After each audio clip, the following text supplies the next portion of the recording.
নিজের প্রবৃত্তি অনেক কিছু চাইবে, নিজের প্রবৃত্তিকে আল্লাহর সামনে আত্মসমর্পণ করার নাম হচ্ছে ইসলাম। মন যাচাই তা করা যাবে না। কেন? কারণ আমি কারাগারের জীবনে বসে আছি। কারাগারের মধ্যে মন যাচাই তাই করা যাবে না। এই কাজগুলো কখন করব? আমি বিয়ে শাদী করার পরে করব।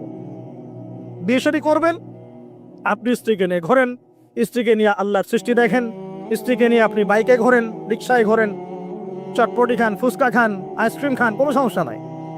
এবার তো যুবকরা বলবো যে ভাই বিয়ে শাদী তো দেয় না, কি করব? আমি পরামর্শ দিচ্ছি বড় ভাই হিসেবে, প্রথমে হালাল রিজিকের সোর্স করতে হবে। রিজিকের সোর্স না করে বিয়ে করা যাবে না, আত্মসম্মান থাকবে না। তাহলে পুরুষ মানুষের আত্মসম্মান কখন চলে যায়? যখন হাত পাততে হয় তখন। যখন আপনি রিজিকের সোর্স তৈরি করেছেন, আপনি স্বাবলম্বী, আপনি মাশাআল্লাহ মাসে 10-20-30 হাজার টাকা আর্ন করেন বা 1 লাখ 2 লাখ টাকা আর্ন করেন, আলহামদুলিল্লাহ, কারো কাছে হাত পাততে হয় না, সবাই দেখবেন আপনাকে সম্মান দিবে। যখন আপনার অন্যের কাছে হাত পাততে হবে তখন দেখবেন স্ত্রীও সম্মান করছে না। তো এই জন্য ডিগনিটি আগে, ডিগনিটি ফার্স্ট। আপনার ডিগনিটি অর্জন করতে হলে একটা হালাল উপার্জনের সোর্স লাগবে, এক। তারপরে পিতামাতাকে বোঝানোর চেষ্টা করবেন। যদি কাউকে পছন্দ করেও থাকেন, না দেখেই বা শুনে যে হ্যাঁ ওখানে একজন দিনদার মেয়ে ইত্যাদি, তাহলে পারিবারিকভাবে বিয়ের প্রস্তাব পাঠাবেন। নিজে পণ্ডিতি করতে যাবেন না, পারিবারিকভাবে পাঠাবেন। যদি রাজি হয় আলহামদুলিল্লাহ, রাজি না হলে কি নিজে নিয়ে পালাই যাবেন? এই কাজ করতে যাবেন না। ইস্তেখারা করবেন। কি করবেন? ইস্তেখারা। 2 রাকাত নফল নামাজ পড়ে আল্লাহর কাছে দোয়া করবেন। হিসনুল মুসলিম বইটা কিনবেন, ওখানে দেখবেন ইস্তেখারার দোয়া আছে। ইস্তেখারা মানে হচ্ছে আল্লাহর সাথে পরামর্শ করা। আল্লাহ, আমি এই কাজটা করতে চাচ্ছি, যদি কাজটা আমার জন্য ভালো হয়, আমার দুনিয়া আখিরাতের জন্য ভালো হয়, আল্লাহ কাজটাকে তুমি সহজ করে দাও, আল্লাহ কাজটার মধ্যে বরকত দান করে দাও। আর যদি এই কাজটা দুনিয়া আখিরাতের জন্য খারাপ হয়, আল্লাহ তুমি কাজটাকে সরায় দাও, আমাকেও কাজটা থেকে সরায় দাও। এটা হচ্ছে ইস্তেখারা। এই দোয়া বেশি বেশি করলে ইনশাল্লাহ আল্লাহর পক্ষ থেকেই ফয়সালা হবে। আর এই জায়গায় বেশি ব্যতিব্যস্ত হবেন না। অনেক সময় কিন্তু ফ্যান্টাসিতে ভুগি আমরা, অস্থির হয়ে যাই। অস্থির হলেই ডিসিশন নিতে ভুল হবে, অস্থির হলেই ডিসিশন নিতে ভুল হবে। স্থির থাকতে হবে। নিজেকে স্থির রাখার জন্য কি করবেন? বেশি বেশি নফল রোজা রাখবেন। বেশি বেশি কি করবেন? নফল রোজা রাখবেন। আর ভালো কাজে ব্যস্ত রাখবেন নিজেকে। ভালো কাজে কি করবেন? ব্যস্ত রাখবেন। একা একা থাকলে আর এই যে খারাপ সার্কেলের মধ্যে থাকলেই মাথার মধ্যে শয়তান ভর করবে, তখন দেখবেন অস্থির হয়ে গেছেন আপনি। স্থির হওয়ার চেষ্টা করেন, ভালো কাজে ব্যস্ত রাখেন, হালাল পথ অবলম্বন করে হারাম থেকে বেঁচে থাকেন। এখন যে জায়গায় আসছিলাম, এখান থেকে আস্তে আস্তে শেষের দিকে যাব। দেখুন, আল্লাহ পাক যে বিষয়গুলোকে ভালোবাসতে বলেছেন আমি ভালোবাসবো, এই ভালোবাসা জায়েজ, হালাল। এই ভালোবাসার উদ্দেশ্য আল্লাহর সন্তুষ্টি অর্জন করা। এই ভালোবাসার উদ্দেশ্য এই নয় যে আমি যাকে ভালোবাসি তার কাছে আমি কিছু প্রত্যাশা করছি। না, আমি কিছু প্রত্যাশা করছি না, আমি প্রত্যাশা করছি আল্লাহর সন্তুষ্টি। তখন দেখবেন সে আপনাকে কষ্ট দিলেও আপনি সবর করতে পারবেন। কেন সবর করতে পারবেন? কারণ আপনি তো আল্লাহর সন্তুষ্টির জন্য তাকে ভালোবাসছেন, আপনার তো কোনো স্বার্থ নাই। এখন আপনি দেখবেন রিল্যাক্স থাকতে পারবেন, সম্পর্ক টিকেও থাকবে, এবং আপনি ক্ষমা করতে পারবেন মানুষকে। যখন নিজের চাওয়াটাকে আপনি ইনফোর্স করতে চাইবেন, তখন কিন্তু আপনি এই সম্পর্ক নষ্ট করে ফেলতে পারেন, কারণ আপনি হক পাচ্ছেন না। সামনে আসেন। এবার আমরা কি ওয়াদা করতে পারি যুবক ভাইরা, ইনশাআল্লাহ তাআলা আমরা হারাম পথে যাব না, হালাল পথে থাকবো? পশ্চিমাদের এই মদতপুষ্ট এই সো কল্ড ভালোবাসা দিবসের এই শোতে আমরা গা ভাসাবো না। আমরা কি ওয়াদা করতে পারি? আমরা কি ওয়াদা করতে পারি যে ইনশাআল্লাহ আমরা হালাল ভাবে বিয়ে শাদী করবো, কোনো হারামে যাব না ইনশাআল্লাহ? এই সমাজ থেকে জেনা বন্ধ করতে হবে, এই সমাজ থেকে ফ্রি মিক্সিং বন্ধ করতে হবে, এই সমাজ থেকে সমস্ত পতিতালয়কে বন্ধ করতে হবে। বন্ধ করে আমরা সামাজিক উদ্যোগ নিয়ে, প্রয়োজনে আমাদের পলিটিক্যাল পাওয়ারকে কাজে লাগিয়ে সমস্ত পতিতালয়গুলো বন্ধ করে ওই মেয়েদের রিজিকের জন্য আমরা বিকল্প ব্যবস্থা করবো ইনশাআল্লাহ। আমরা টাকা পয়সা একত্রিত করে তাদের জন্য কর্মসংস্থান করতে পারি না? এইগুলো কাজ করে নারীর অধিকার প্রতিষ্ঠা করা যায় না? নাকি রাস্তাঘাটে গেলে স্লোগান দিয়ে প্রতিষ্ঠা করা যাবে? সমস্ত যে নোংরা জায়গাগুলো আছে এগুলো বন্ধ করে ওই মেয়েরা কিন্তু কারো মা, ওরা দেখবেন কারো বোন, কারো স্ত্রী বা কারো সহধর্মিনী, কিছু একটা হবেন।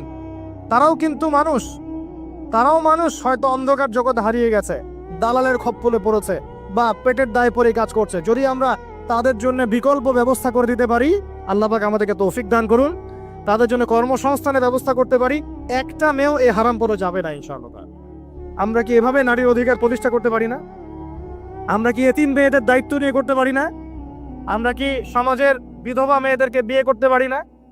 তালাকপ্রাপ্তা মেয়েদের দায়িত্ব নিতে পারি না? মেয়েদের অধিকার নিয়ে অনেক কথা বলা হয়, কিন্তু এই কথাগুলো থাকে খালি বুলি, বাস্তবতা নাই।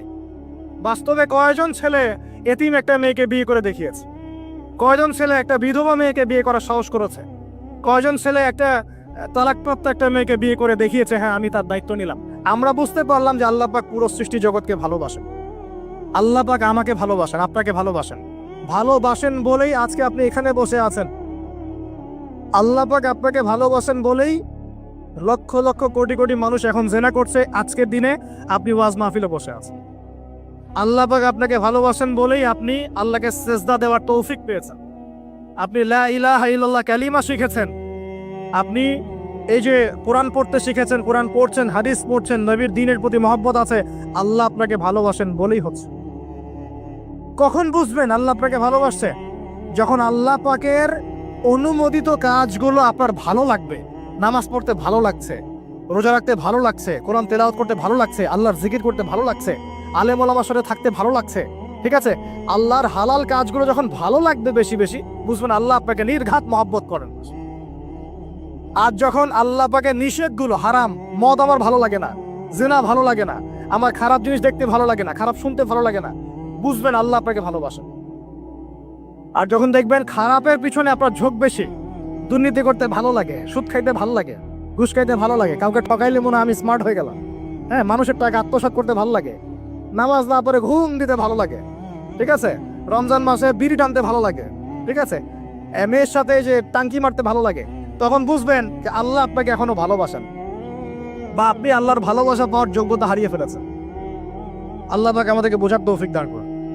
এখন আসি, আল্লাহ পাক এবং তার রাসূল আমাদেরকে এমন কি কি কাজ বলেছেন যেই কাজগুলো করলে আমরা সরাসরি আল্লাহর ভালোবাসা পাবো ইনশাআল্লাহ। জানার দরকার আছে কি নাই? আমি অল্প কয়েকটা কাজ বলে শেষ করছি। এক নাম্বার, আল্লাহ এবং তার রাসূল আমাদেরকে জানিয়েছেন আমরা যদি তাওহীদের উপর থাকতে পারি, একত্ববাদ, লা ইলাহা ইল্লাল্লাহ, আল্লাহর ভালোবাসা পাবো ইনশাআল্লাহ। যে ব্যক্তি শিরকের পাপে লিপ্ত আছে সে আল্লাহর ভালোবাসা পাবে না যতক্ষণ না সে তওবা করে ফিরে আসছে। অতএব আল্লাহর ভালোবাসা পাওয়ার জন্য এক নম্বর কাজ কি ভাই? আল্লাহর তাওহীদের কালিমা লা ইলাহা ইল্লাল্লাহ এর উপর থাকা, শিরক বাদ দেওয়া। শিরক সম্পর্কে জানার জন্য একটা বই পড়েন, কিতাবুত তাওহীদ। কি নাম বললাম? কিতাবুত তাওহীদ। একটাই পড়েন, দেখবেন ইনশাআল্লাহ শিরক কাকে বলে, কত প্রকার, কি কোন কোন কাজ করলে শিরক হয় সব জানতে পাবেন ইনশাআল্লাহ। এই বইটা একটু কঠিন, এই বইটার ব্যাখ্যা বের হয়েছে, ব্যাখ্যা যুক্ত বই কিনবেন এবং যেগুলো বুঝবেন না ওলামায়ে কেরামকে জিজ্ঞাসা করবেন, কারণ সবগুলো কিন্তু বুঝতে পারবেন। এক নম্বর। দুই, নবী সাল্লাল্লাহু আলাইহি ওয়াসাল্লামের অনুসরণ করলে আল্লাহ আমাদেরকে ভালোবাসবেন। দলিল, আল্লাহ পাক সূরা আলী ইমরানের মধ্যে বলছেন 31 নম্বর আয়াতে আল্লাহ বলছেন, কুল, হে নবী আপনি বলে দিন, ইন কুনতুম তুহিব্বুনাল্লাহ, তোমরা যদি, হে আদম সন্তান, হে উম্মতে মুহাম্মাদি, তোমরা যদি আল্লাহর ভালোবাসা পেতে চাও, ফাত্তাবিউনি, তোমরা আমাকে অনুসরণ করো। কাকে? আমাকে বলতে কাকে? রাসূলুল্লাহ সাল্লাল্লাহু আলাইহি ওয়াসাল্লামকে। তাহলে কি হবে? ইউহিব্বুকুমুল্লাহ, আল্লাহ পাকও তোমাদেরকে ভালোবাসবেন। বলে সুবহানাল্লাহ, আল্লাহ আমাকে ভালোবাসবেন ইনশাআল্লাহ। আর কি? ইয়াগফির লাকুম যুনুবাকুম, আল্লাহ পাক তোমাদের সমস্ত গুনাহ মাফ করে দিবেন। আল্লাহু গফুরুর রহিম, আল্লাহ পাক পরম করুণাময়, অসীম দয়ালু। তার মানে আল্লাহকে পাওয়ার, আল্লাহর ভালোবাসা পাওয়ার দুই নাম্বার কি মাধ্যম? নবী সাল্লাল্লাহু আলাইহি ওয়াসাল্লামের সুন্নত অনুযায়ী জীবন করা। ভাই শুরু করব কোত্থেকে? শুরু করবেন চেহারা থেকে। কোত্থেকে? চেহারায় দাড়ি ছেড়ে দিব ইনশাআল্লাহ, রাজি আছি তো? গোফ ছোট করে ফেলবো ইনশাআল্লাহ, রাজি আছি তো ইনশাআল্লাহ? চেহারায় সেজদার দাগ থাকবে ইনশাআল্লাহ, তার মানে নামাজি হতে হবে, ঠিক আছে? পোশাক পরিচ্ছেদ হবে রাসূলুল্লাহ সাল্লাল্লাহু আলাইহি ওয়াসাল্লামের মতো, ঢিলে ঢালা মুত্তাকিদের পোশাক। চুল হবে কার মতো? মেসি নেইমারের মতো নাকি রাসূলুল্লাহ সাল্লাল্লাহু আলাইহি ওয়াসাল্লামের মতো? আমার নবী এইভাবে ওযু করতেন, এইভাবে করব। আমার নবী এইভাবে ইস্তেনজা করতেন, পেশাব পায়খানা করতেন, ওইভাবে করব। এই যে এখনকার ইংলিশ টয়লেট, এই ইংলিশ টয়লেটে বসে নবীর মতো ইস্তেনজা করা যায় না। যাবে? ওলামায়ে কেরামকে জিজ্ঞাসা করেন, নবী সাল্লাল্লাহু আলাইহি ওয়াসাল্লাম বাম পায়ে ভর দিয়ে ইস্তেনজা করতেন। কোন পায়ে? এখন বসেন ইংলিশের উপরে, বাম পায়ে কেমনে বসবেন? সম্ভব? ওই যে আমি বলি, এটা মজা করে বলি, কষ্ট থেকেও বলি, একদম বৈশ্বিক পলিটিক্যাল সিস্টেম থেকে শুরু করে বাথরুমের টয়লেট পর্যন্ত সবকিছুই চলছে পশ্চিম আদর্শ এখন। সবকিছু, এভরিথিং এভরিথিং, একদম বাথরুমের কমোড পর্যন্ত। এখন তো কমোডও উঠাই দিছে, এখন সামনে একটা বালতি রেখে দেয় গামলার মতো, এখানেই পেশাব করতে হবে। দেখেন নাই মনে হয় আপনারা, দেখবেন অচিরেই এগুলো আসতেছে সামনে, দাঁড়ায় দাঁড়ায় বসার কোনো সুযোগ নাই। আর সবগুলো মাপ সমান। আর কারো হাইট যদি 6 ফুট, কারো 5 ফুট হয়, তখন কি হবে? অ্যাডজাস্ট করতে হবে ধরে ধরে তখন, নাকি? যুবকরা বুঝতে পারছে, তখন কাউকে লম্বা হতে হবে, কাউকে খাটো হতে হবে, মাপ তো সমান। আর সবার মাপ যদি সমান না হয়, এখন কি হবে? হ্যাঁ, আল্লাহ পাক বোঝার তৌফিক দান। এইগুলো শয়তানি না বলেন, শয়তানি না বলেন। বসে ইস্তেঞ্জা করতে হয় না? বসে ইস্তেঞ্জা না, এই পেশাবে ছিটা ফোটার কারণে কবরে আযাব হয় না? আপনারা হাদিসে জানেন না, নবীজি একটা কবরের পাশ দিয়ে যাচ্ছেন, তিনি থেমে গেলেন, থেমে গিয়ে বলছেন এই কবর দুটোতে আযাব হচ্ছে। কি হচ্ছে? কবরের আযাব। তিনি জানলেন কেমন করে? আল্লাহ পাক তাকে জানিয়েছেন, আল্লাহ পাক তাকে খবর দিয়েছেন এই কবর দুটো কি হচ্ছে? আযাব। নবীজি বলছেন এই কবর দুটোতে বড় কোনো পাপের কারণে আযাব হচ্ছে না। সাহাবীরা বলছে তাহলে কি কারণে হচ্ছে ইয়া রাসূলুল্লাহ? তিনি বলছেন একজন পেশাব পায়খানা করে, পেশাব করে, স্পেশালি পেশাব করে এই ছিটা ফোটা থেকে সে সতর্ক থাকতো না। পেশাব করে, ওই যে বলেন আমাদের ছেলেরা, প্যান্ট খারাপ ভাই, নামাজে যেতে পারবো না, নামাজে ডাকলে বলে ভাই প্যান্ট নষ্ট। তোমরা ভালো করে হাদিসে শোনো, এই ব্যক্তি বড় কোনো পাপ করে নাই, সে পেশাব করার পরে পবিত্র হতো না, মানে এর ছিটা ফোটা থেকে সাবধান থাকতো না, এই কারণে কবরে আযাব দেওয়া হচ্ছে, বলেন নাউযুবিল্লাহ। অন্য হাদিসে নবীজি বলছেন বেশিরভাগ কবরের শাস্তি পেশাবের ছিটা ফোটার কারণে হয়ে থাকে। আস্তাগফিরুল্লাহ, বলেন নাউযুবিল্লাহ। এই টয়লেটগুলোর মধ্যে পেশাবের ছিটা ফোটা লাগে না? তো এই কোরআনের মধ্য দিয়ে আল্লাহর ভালোবাসা পাওয়া যাবে ইনশাআল্লাহ। সর্বশ্রেষ্ঠ নফল আমলের মধ্যে একটা হচ্ছে কি? আল কোরআন তেলাওয়াত করা। আল্লাহ পাক আমাদেরকে তেলাওয়াত করার তৌফিক দান করুন। 3টা বললাম। 4 নাম্বার, বেশি থেকে বেশি আল্লাহর জিকির করা। কি করা ভাই? চলতে ফিরতে উঠতে বসতে অলওয়েজ সুবহানাল্লাহ, আলহামদুলিল্লাহ, লা ইলাহা ইল্লাল্লাহ, আল্লাহু আকবার, লা হাওলা ওয়ালা কুওয়াতা ইল্লা বিল্লাহ, এগুলো চলতে থাকবে। ঠিক আছে ইনশাআল্লাহ? চলতে ফিরতে পড়বেন আল্লাহুম্মা সাল্লি আলা মুহাম্মদ, আল্লাহুম্মা বারিক আলা মুহাম্মদ। ঠিক আছে? হাসবি আল্লাহ ওয়া নি'মাল ওয়াকিল, রাদিতু বিল্লাহি রাব্বান ওয়া বিল ইসলামি দীনান ওয়া বি মুহাম্মাদিন নাবিয়্যা। যত জিকির আজগার আছে চলতে ফিরতে অলওয়েজ পড়তে থাকবেন। লা ইলাহা ইল্লাল্লাহ ওয়াহদাহু লা শারীকা লা, লাহুল মুলক ওয়া লাহুল হামদ ওয়া হুয়া আলা কুল্লি শাইইন কাদির।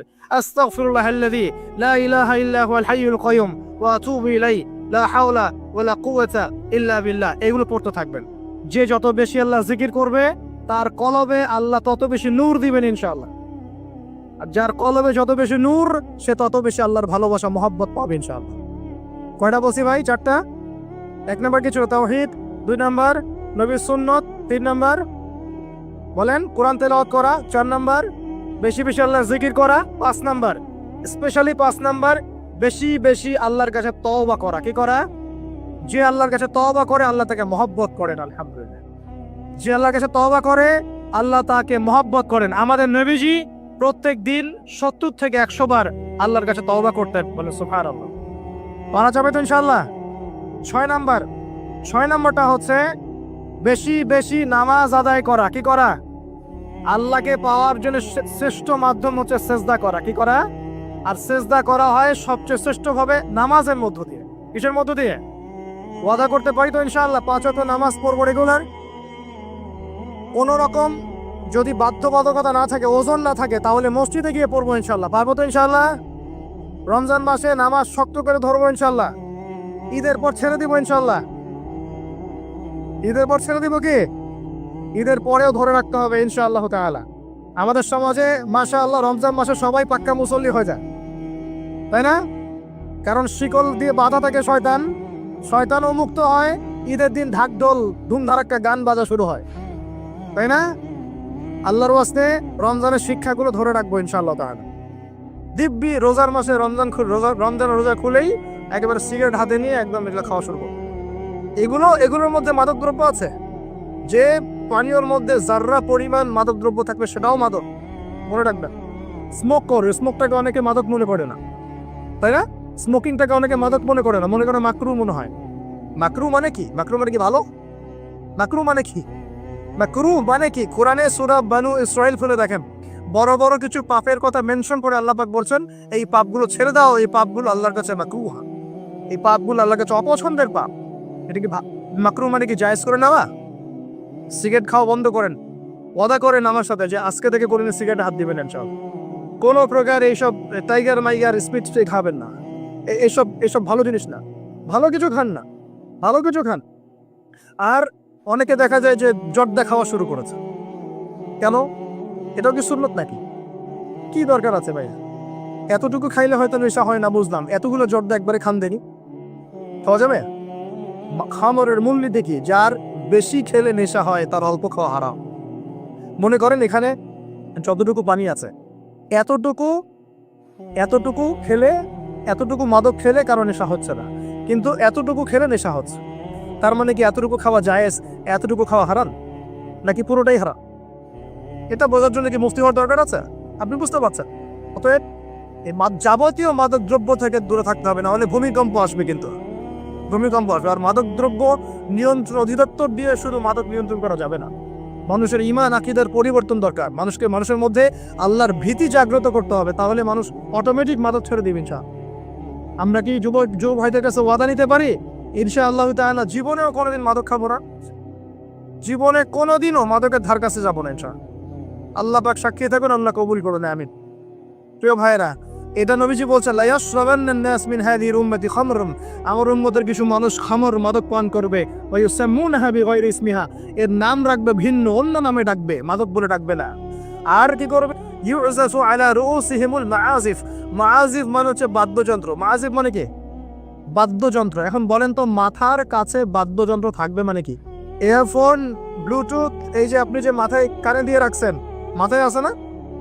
দেখেন নবী সাল্লাল্লাহু আলাইহি ওয়াসাল্লাম কতদিন আগে, 1400 বছর আগে এই হাদিস বলে গেছেন যে ওই সময় আমার উম্মতের একটা অংশ এরকম করে হেডফোন দিয়ে মাথা দিয়ে গান শুনবে, কানের ভিতরে গান মিউজিক চলবে, চলছে না? ওয়াল মুগান্নিয়াত, এবং তারা গায়িকা নায়িকা নর্তকী নাচাবে, নাচায় না মানুষ? শহরগুলোতে গিয়ে দেখেন খালি গায়িকা নর্তকীর, শহরে যাওয়া লাগে, ফেসবুক ইউটিউব ঢুকলে তো দেখা যায় সবখানেই নাচতে আছে আর কি। মেয়েদেরকে নিয়ে আমি কালকে লেকচার দিব ইনশাআল্লাহ, ওদেরকে অনেক কিছু বলার আছে, আমার অনেক কিছু বলার আছে। কারণ সমাজের একটা বড় ক্ষতি হচ্ছে এদের কারণ, সমাজের একটা বিশাল ক্ষতি হচ্ছে বেপরদা মেয়ের কারণ।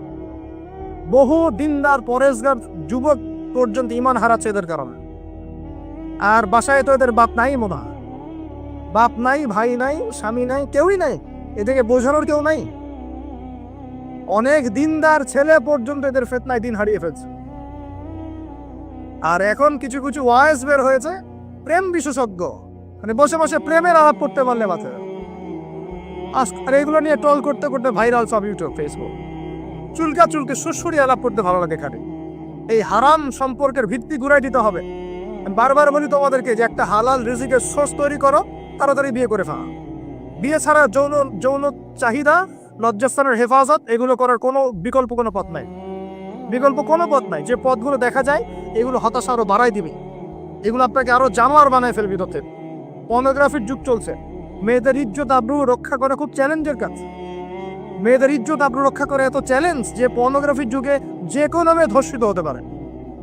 একটা কথা এখন না বললেই পারতেছি না, আমি কিছু রিপোর্ট দেখেছি, কিছু কিছু মাদ্রাসায়, কিছু কিছু হিপস খানাতে পর্যন্ত আস্তাগফিরুল্লাহ, যে ছাত্র যারা আছে, ছাত্র, এই ছাত্রদের সাথে এরকম বালাৎকার সমকামিতার কাজ করা হচ্ছে। আমরা বাচ্চা থেকে পাঠাবো কোথায় তাহলে? এটা আমাদের সাথে হবে কেন? বাচ্চা থেকে কোথায় পাঠাবো তাহলে? ইউনিভার্সিটিতে গিয়ে তো ধর্ষিত হচ্ছে না? দেখলেন না কয়েকদিন আগে হল নিয়ে কি ঝামেলাগুলো হলো? দেখা গেল না যে বড় বড় নেতাদের মনোরঞ্জন করতে হয়? দেখেন নাই? মনে ইডেনের কথা বলছি, দেখেন নাই? তারপরে বিশ্ববিদ্যালয়ে তো নগ্নতা চলছেই, ফ্রি মিক্সিং চলছেই, জেনা তো ফ্রি, এবং পতিতালয়ে সব 1500-2000 টাকা দিয়ে রাত পার করা যায়। এগুলো ফেসবুক ইউটিউব খুব ঢুকলেই দেখা যায়। তার মধ্যে আবার চলছে এখন সমকামিতাকে এখন প্রমোট করা হচ্ছে। আবার এখন দেখা যাচ্ছে আস্তাগফিরুল্লাহ, কিছু ধর্মীয় প্রতিষ্ঠানেও সমকামিতা ছড়িয়ে পড়ছে। একটা বাচ্চা সেদিন আত্মহত্যা করেছে ঢাকায়, ওর পোস্টমর্টেম রিপোর্টে দেখা গিয়েছে যে, বলতে পারতেছি না আমি আসলে, ওর পোস্টমর্টেম রিপোর্টে দেখা গিয়েছে যে ছেলেটার যে পিছনের যে রাস্তা আছে না, এখানে যৌন নির্যাতনের চিহ্ন পাওয়া গেছে। কিভাবে বলতাম কথাটা বলেন, আপনাদেরকে বোঝানোর জন্য বলুন। একটা একটা ছেলে হাফেজ হতে গিয়েছে মাদ্রাসায়, তার সাথে যদি টিচার এরকম কাজ করে, এই টিচারকে জাতির সামনে এনে ফাঁসি দেওয়া দরকার। তখন সবার একটা আক্কেল হবে, শিক্ষা হবে। পাপ তো পাবি, আলেম করলেও পাপ, জালেম করলেও পাপ। নাকি ওটা মাফ হয়ে যাবে নাকি? এই ঘটনাগুলো ঘটছে কেন? কেন ঘটবে এই ঘটনাগুলো? আল্লাহ পাক আমাদের সবাইকে বোঝার তৌফিক দান করুন। আর এই ঘটনাগুলো ঘটার অন্যতম কারণ হচ্ছে পর্নোগ্রাফি। মানুষ ভিতর থেকে এগুলো যখন মোবাইলে দেখা শুরু করে, দেখতে দেখতে দেখতে দেখতে ভিতরটা পশুর মতো হয়ে যায়। তখন শুধু মানুষ না, বাচ্চাকে পেলেও ধর্ষণ করবে, গরু ছাগল পেলেও ধর্ষণ করবে। আমি কিয়ামতের আলামতের হাদিসগুলো টুকটাক কিছু গবেষণা করেছি। শেষ জামানের এমন হাদিস আসছে যে মানুষ একসময় গরু ছাগলের সাথে জেনা করা শুরু করে। এই সময়টা কিন্তু আসতেছে সামনে। দেখ, এক সময় ছিল মানুষ কি করতো জানেন? পরকিয়া করতো, বউ আছে বাসায়, অন্যের সাথে সম্পর্ক করতো। তারপর দেখা গেল যে প্রেম করে, চুপি চুপি প্রেম করে। আগে ওই সময় চুপচুপ করে চিঠি দিত যে কেউ জেনে না যায়। আস্তে আস্তে সবাই উন্মুক্ত হয়ে গেল। এখন প্রেম করাটা ফ্যাশন হয়ে গেল। আমার 10টা গার্লফ্রেন্ড, আমার 5টা, আমার 2টা, তুই কজনের সাথে করছিস, আমি 5 জনের সাথে, তুই কজনের সাথে, আমি 2 জনের সাথে, ফ্যাশন হয়ে গেছে। এখন ওপেন। তারপরে আস্তে আস্তে কি হলো দেখেন, ধর্ষণ বাড়তে থাকে। এই যুগটা এখন চলে যাচ্ছে, ধর্ষণ তো অ্যাভেলেবেল এখন হচ্ছেই। তারপরে এখন একটা যুগ আসলো, ছোট ছোট বাচ্চা মেয়েদেরকে এখন ধর্ষণ করা হচ্ছে, ছোট ছোট বাচ্চা মেয়েকে। এই যুগও একসময় চলে যাবে। তারপরে আসবে এমন যুগ দেখবেন খালি ছেলে ছেলের সাথে মেয়ে মেয়ের সাথে। এটাও কিন্তু চলে আসছে। ছেলে ছেলের সাথে জেনা করতেছে না, মেয়ে মেয়ের সাথেও জেনা করতেছে। এরপর কি হবে? নবী হাদিসেই বলেছেন, এরপর মানুষ ওই গরু ছাগল গবাদি পশুর সাথে জেনা করা শুরু করবে। এই খবরও পাবেন, দেখে নিয়েন। আমি বললাম এই খবরও পাবেন যে মানুষ গবাদি পশুর সাথে জেনা করেছে। তোমরা একটু ঘাটাঘাটি করে দেখো আমার কথাটা মেলে কিনা। ইন্টারনেট ঘাটাঘাটি করে দেখো যে এই কথাটা মেলে কিনা। মানুষ গবাদি পশু প্রাণীর সাথেও জানা করবে। নবী যেগুলো কথা বলে গেছে, ওদেরকে নিয়ে অনেক কিছু বলার আছে। আবার ইনশাল্লাহ আমি কালকে লেকচার দিব মেয়েদেরকে নিয়ে। ইনশাল্লাহ একটা মহিলা সমাবেশ আছে ওখানে। যেটা বলছিলাম প্রিয় ভাই, এই পাপগুলোর কারণে কিন্তু আল্লাহর শাস্তি নেমে আসে। খমর 1 নাম্বার ছিল শিরক, তারপর কুফর, মাপে কম দেয়া, অন্যের সম্পদ আত্মসাৎ করা, মাদকদ্রব্য সেবন করা, এই যে গান বাজনা, বাদ্যযন্ত্র, নর্তকী, নাচানো, এগুলোর কারণে কোন শাস্তি আসে ভাই বলেন? আল্লাহর পক্ষ থেকে জালজালা মানে ভূমিকম্প। জালজালা মানে কি? ভূমিকম্প। আর আসবে সিরিজ, মানে বছর জুড়ে চলবে এগুলা। আরেকটা হাদিস বলে শেষ করছি।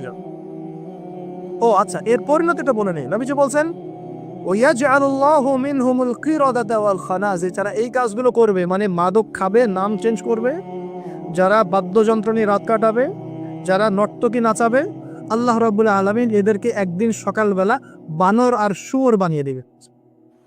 আর ওয়ায়াকসিফুল্লাহু বিহিমুল আরদ, আল্লাহ পাক জমিন সহ ওদেরকে ধসিয়ে দিবে। এই যে ভূমিধস। আরেকটা হাদিস আসছে তিরমিজির মধ্যে, 2211 নম্বর হাদিস। নবী সাল্লাল্লাহু আলাইহি ওয়াসাল্লাম বলেছেন, ইযা তুখিযাল ফাইউদুলান, যখন দেখা যাবে যে গনিমতের মাল বা রাষ্ট্রীয় সম্পদ যেগুলো আছে, বুঝতে পারছেন, গনিমতের মাল, রাষ্ট্রীয় সম্পদ, এগুলোকে মানুষ ব্যক্তিগত সম্পদ মনে করে খাওয়া শুরু করে। হয়েছে কি হয় নাই? কথা বলেন। এই সিচুয়েশন আসছে কি আসে নাই? একটা হাতি আসতে থাকে উপর থেকে, হাতি আস্তে আস্তে আস্তে আস্তে মাসি হয়ে যায়। হয় না? এটা হয় কি না? এটার শাস্তি সম্পর্কে আল্লাহ পাক অন্য জায়গায় বলেছেন এবং নবী হাদিসেও বলেছেন যে যা আত্মসাৎ করবে সেটা কিয়ামতের দিন তার ঘাড়ে চাপিয়ে দেওয়া হবে। কিয়ামতের মাঠে উঠে দেখবেন বহু মানুষ কাঁধের মধ্যে রিলিফের টিন নিয়ে বসে আছে, বহু মানুষ কাঁধের মধ্যে রিলিফের গম নিয়ে বসে আছে, বহু মানুষ কাঁধের মধ্যে দেখবেন যে বন্যার্তদের ত্রাণের যে কম্বল, এই যে ত্রাণের বিষয়গুলো কাঁধে নিয়ে বসে আছে। রাস্তার কন্ট্রাক্টরের টাকা পয়সা কাঁধে নিয়ে বসে আছে। বহু মানুষ এই কাজ করো। এটা হবেই। নবীজি বলেছেন যা আত্মসাৎ করবে। নবীজি হাদিসে বলেছেন কেউ গরু নিয়ে থাকবে, গরু, কেউ ছাগল নিয়ে থাকবে, ছাগল। বিশ্বাস করছেন না? হাদিসে গরু ছাগল কথাই আসছে যে কেউ দেখা যাবে গাদের মধ্যে গরু নিয়ে আছে, কেউ উট নিয়ে আছে, কেউ ছাগল নিয়ে আছে। আমানতকে গনিমত মানে আমানত দেখা হয়েছে, ও খেয়ালত করে ফেলবে, রুটি পটে খেয়ে ফেলবে। এটা হচ্ছে কি না? সবচেয়ে সেরা আমানত আমাদেরকে আল্লাহ দিয়েছেন ইসলাম। আমরা সেই ইসলামের সাথে খেয়ালত করছি কিনা বুঝতে পারছেন না? একজন আলেমকে আল্লাহ পাক আমানত দিয়েছেন দ্বীনের জ্ঞান, সে জ্ঞানের সাথে খেয়ালত করছে কিনা? একজন ক্ষমতাসীনকে আল্লাহ পাক দিয়েছেন ক্ষমতা, সে ক্ষমতা দিয়ে খেয়ালত করছে কিনা? একজন পরিবারের কর্তাকে আল্লাহ পাক পরিবার দিয়েছেন, সে পরিবারের মধ্যে খেয়ালত করছে কিনা? সবাই সবার জায়গাতেই খেয়ালত করছে। আল্লাহ পাক আমাদেরকে বোঝার তৌফিক দান করুন।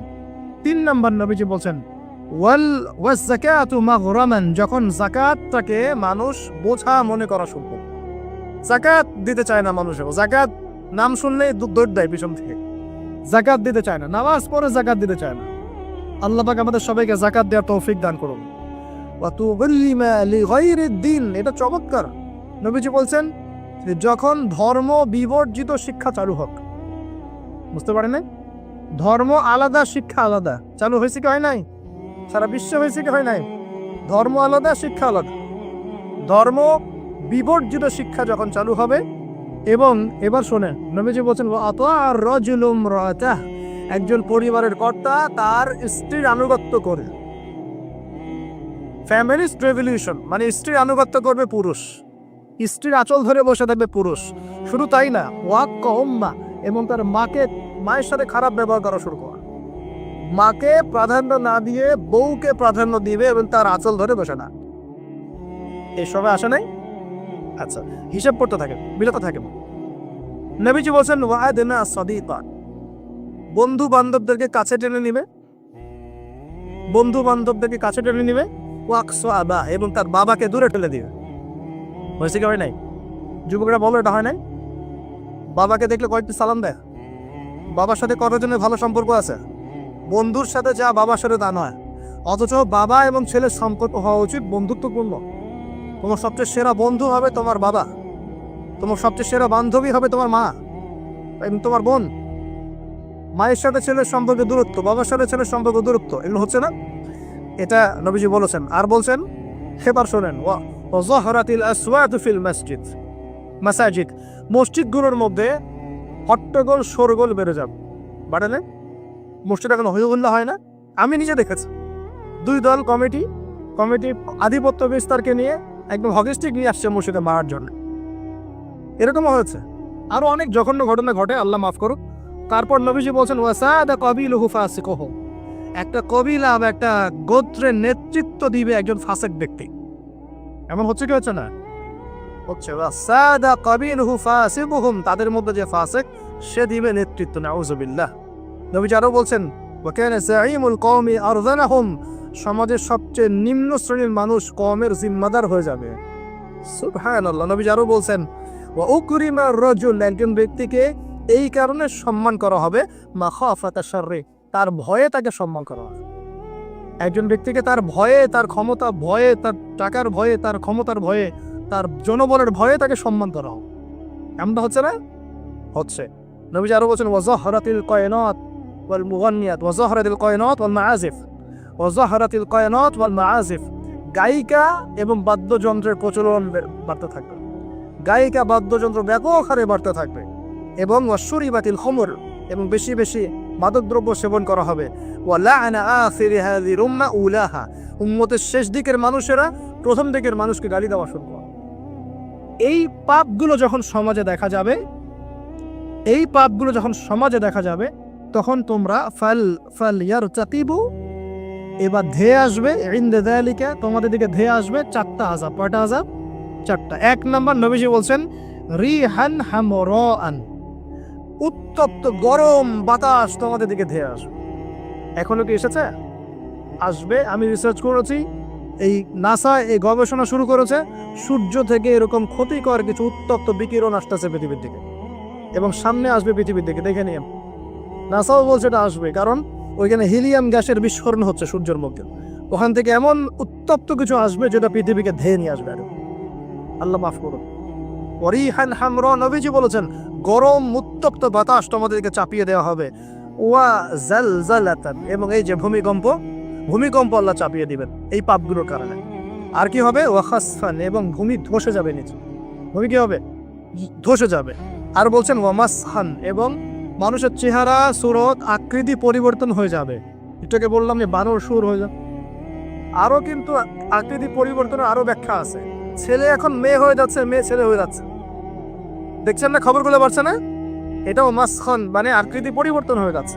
আরেকটা হচ্ছে ওয়াকারফান, এবং আসমান থেকে আল্লাহ পাথরের বৃষ্টি বর্ষণ করলেন। এই পাঁচটা শাস্তি তোমাদের কাছে ধেয়ে আসবে। কিভাবে? একটা তসবিহ দানা ছিঁড়ে দিলে যেভাবে টপ টপ করে সব পড়ে যায় পুঁথিগুলো, এত দ্রুত এই ফেতনাগুলো আসতে থাকবে। তাহলে ভাই কোন কোন পাপ শিখলাম? আজকের এই ছোট্ট আলোচনা আমরা শিখলাম যে শুআয়ব আলাইহিস সালামের কওমকে সর্বপ্রথম ধ্বংস করা হয়েছে ভূমিকম্পতে। যে ভূমিকম্প আমরা এখন আমাদের সামনে দেখছি, এবং আশঙ্কা করা হচ্ছে বাংলাদেশের দিকেও বড় কোনো ভূমিকম্প, এটা আশঙ্কা করা হচ্ছে। এবং ভূমিকম্প প্রবণ এলাকাগুলোর মধ্যে সিলেটও আছে। আপনাদের সিলেট, চট্টগ্রাম, এই বার্মার এই রুট আছে, এদিকে রংপুর, ঢাকা তো এগুলো আছে। এবং সবচেয়ে বেশি ক্ষতির মধ্যে পড়তে পারে ঢাকা শহর। আল্লাহ না করুক, আল্লাহ না করুক তো দোয়া করছে, কিন্তু পাপ তো ঠিকই করছে। আল্লাহ না করুক যদি এরকম 5 থেকে 6 মাত্রারও কোনো ভূমিকম্প হয়েছে, উৎপত্তি স্থল বাংলাদেশের কাছাকাছি, তাহলে দেখবেন আল্লাহ না করুক লক্ষ লক্ষ মানুষ মারা যাবে। নাউজুবিল্লাহ। আল্লাহ আমাদেরকে হেফাজত করুন, আল্লাহ আমাদেরকে বাঁচান। প্রিয় ভাইয়েরা, তবে আমরা শিখলাম শুআয়ব আলাইহিস সালামের কওম কোন কোন পাপ করেছিল যার কারণে এই আযাব আসছে। 1 নম্বর শিরকের পাপ করছে। কি পাপ করেন? আমরা আল্লাহর কাছে তওবা করছি, আল্লাহ আমরা যত রকম শিরকের পাপে ছিলাম আল্লাহ তোমার কাছে তওবা করলাম, এর আজীবন শিরক মুক্ত আমল নিয়ে চলবো ইনশাআল্লাহ। 2 নাম্বার তারা কুফরি করতো, আমরা সমস্ত কুফরি থেকে আল্লাহর কাছে তওবা করছি, আল্লাহ আমাদেরকে কুফরি মুক্ত আমল করার তৌফিক দান। 3 নাম্বার তারা মাপে কম দিত। আমরা যারা ব্যবসা করব বা অর্থনৈতিক জীবন চালাবো কোনোদিনও মাপে কম দেবো না ইনশাআল্লাহ। আল্লাহ আমাদেরকে হেফাজত করুন, বোঝার তৌফিক দান করুন। 4 নাম্বার তারা পাপ করেছিল অন্যের সম্পদ অন্যায়ভাবে আত্মসাৎ করত। এই কাজটা আমরা করতে যাব না ইনশাআল্লাহ। আল্লাহ পাক আমাদেরকে হেফাজত করুন বলি আমি। আর এই উম্মতে মুহাম্মাদি আর কি কাজ করবে যার কারণে এই পাপ আসবে? 1 নাম্বার হচ্ছে তারা কি করবে? রাষ্ট্রীয় গনিমতের মানগুলোকে নিজের করে ভোগ করা শুরু করবে। আল্লাহ আমাদেরকে এই দুর্নীতি থেকে বাঁচাক বলিয়া। আর কি করবে? তারা আমানত রাখা হলে লুটপাট করে খেয়ে ফেলবে। আল্লাহ পাক আমানতের ফেরত করা থেকে আমাদেরকে বাঁচাক। আর কি করবে? তারা যাকাতটাকে বার্ডেন মনে করবে, যাকাত দিতে চাবে না। আল্লাহ আমাদেরকে যাকাত দেওয়ার তৌফিক দান করুন। আর কি করবে? তারা ধর্ম বিবর্জিত জ্ঞান শিক্ষা করবে। আল্লাহ পাক আমাদেরকে ধর্মীয় জ্ঞান শেখার তৌফিক দান করুন। আর কি করবে? 5 নাম্বার, তারা এই বাড়ির পুরুষরা স্ত্রীদের আঁচল ধরে বসে থাকবে, মাকে কষ্ট দিবে। আল্লাহ পাক আমাদেরকে মায়ের হক আদায় করার তৌফিক দান করুন। আল্লাহ পাক সবার হক আদায় করার তৌফিক দান করুন, স্পেশালি মায়ের হক আদায় করার তৌফিক দান করুন। আর কি করবে? সে বন্ধু বান্ধবদেরকে কাছে টেনে নিয়ে বাবার সাথে খারাপ ব্যবহার করা শুরু করবে। আল্লাহ পাক আমাদের সবাইকে পিতাদেরকে সম্মান করার তৌফিক দান। আর কি করবে সে? বলেন আমার সাথে, ভুলে গেছেন? আর কি করবে? তারপরে সমাজের যে ব্যক্তি সবচেয়ে ফাসেক সে সমাজের নেতৃত্ব দিবে। আল্লাহ পাক এরকম ফাসেকদের নেতৃত্ব থেকে আমাদেরকে বাঁচাক নিয়ে। সমাজের সবচেয়ে নিম্ন শ্রেণীর মানুষ জিম্মাদার হয়ে যাবে সমাজে, এখান থেকে আল্লাহ পাক আমাদেরকে বাঁচাক। মানুষ সম্মান করবে, মানুষকে ভয় করে। আল্লাহ পাক মন থেকে সম্মান করার তৌফিক দান করুন এবং সম্মান পাওয়ার যোগ্য হওয়ার তৌফিক দান করুন। আর কি করবে? তারা মাদকদ্রব্য পান করা শুরু করবে। আল্লাহ পাক আমাদের সবাইকে মাদকদ্রব্য ছেড়ে দেওয়ার তৌফিক দান করুন। আর কি করবে? তারা মেয়ে নর্তকী নাচাবে, গায়িকা নর্তকী নাচাবে। এসব গায়িকা নর্তকী থেকে আল্লাহ আমাদেরকে বাঁচাক। কি করবে? তারা কানের উপরে বাদ্যযন্ত্র প্লে করবে, মানে বাদ্যযন্ত্র নিয়ে সময় কাটাবে। আল্লাহ পাক আমাদেরকে সমস্ত বাদ্যযন্ত্র ত্যাগ করার তৌফিক দান। এবং শেষ জামানার মানুষরা প্রথম জামানার মানুষকে অভিশাপ দিবে। আল্লাহ পাক আমাদেরকে সলফে সালেহিনের মতো মানুষ হওয়ার তৌফিক দান। এবং সর্বশেষ যে বিষয়টা সেটা হলো যে মাদকদ্রব্য পান করে এর নাম রাখবে ভিন্ন। যখন এমন কাজ মানুষ করবে তখন ধেয়ে আসবে গরম বাতাসের আযাব, ভূমিকম্প, জালজালা, সিরিজ ভূমিকম্প, আরো ধেয়ে আসবে মহামারী, আরো ধেয়ে আসবে খসফুন, মানে একদম ধসে যাবে জমি, কলফন, আকাশ থেকে পাথর বর্ষণ, মাসখান এবং চেহারা বিকৃতি।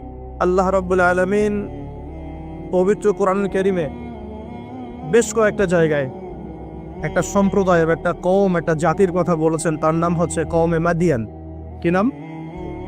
কওমে মাদিয়ান। এই কওমে মাদিয়ানের নবী ছিলেন শুআয়ব আলাইহিস সালাম। কি নাম ছিল? শুআয়ব আলাইহিস সালাম। তিনি নবী মুসা আলাইহিস সালামের সমসাময়িক নবী ছিলেন। মুসা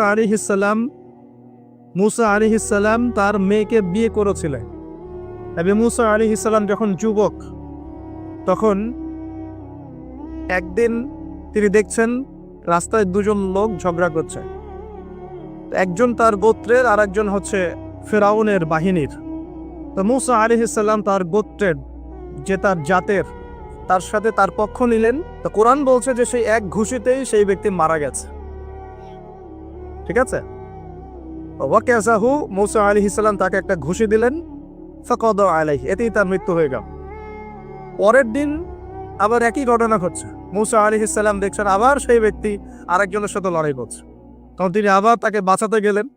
তখন সেই ব্যক্তি বলছে, গতকাল কিন্তু তুমি একজনকে ঘুষি মেরে হত্যা করেছো, আজকে কি আবার আমাকে হত্যা করতে চাচ্ছ? তখন এক ব্যক্তি খবর নিয়ে আসলো, মূসা এখান থেকে পালাও, কারণ ফেরাউনের বাহিনী তোমাকে ধরতে আসছে, কারণ তারা মনে করে তুমি একজনকে হত্যা করেছ। তখন মূসা আলাইহিস সালাম মিশর থেকে চলে গেলেন, হিজরত করলেন। এই মিশর থেকে হিজরত করে তিনি এই শুআয়ব আলাইহিস সালামের কওমে মাদিয়ান এখানে চলে গিয়েছিলেন। এখানে তিনি একটা গাছের নিচে বসেছিলেন। বসে তিনি দেখলেন যে কিছু মানুষ গবাদি পশুদেরকে পানি পান করাচ্ছে, আর দূরে দুটো মেয়ে দাঁড়িয়ে আছে। তো মূসা আলাইহিস সালাম তাদেরকে গিয়ে বললেন, আপনারা দাঁড়িয়ে আছেন কেন?